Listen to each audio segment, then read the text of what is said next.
Comer saludable es hacer una dieta equilibrada y variada, basada en productos frescos y de temporada, y limitando al máximo el consumo de aquellos alimentos que son procesados.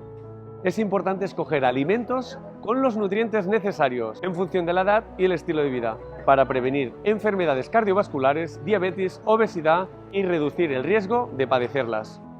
En la infancia se debe consumir una dieta variada que aporte la energía y los nutrientes para hacer frente al crecimiento y desarrollo de esta etapa que se caracteriza por una gran actividad física.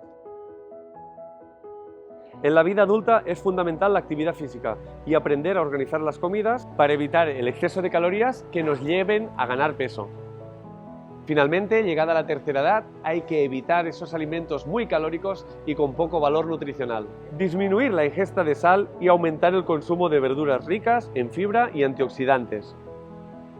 Según la OMS, los azúcares agregados a los ya presentes de forma natural a los productos, llamados azúcares libres, no pueden representar más de un 10% en nuestra ingesta diaria de energía.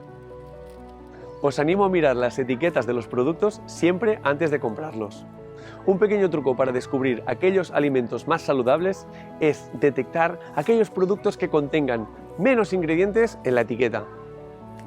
Actualmente sí que podemos encontrar la mayoría de alimentos durante todo el año, pero sí es cierto que cada uno tiene su época óptima de producción y consumo.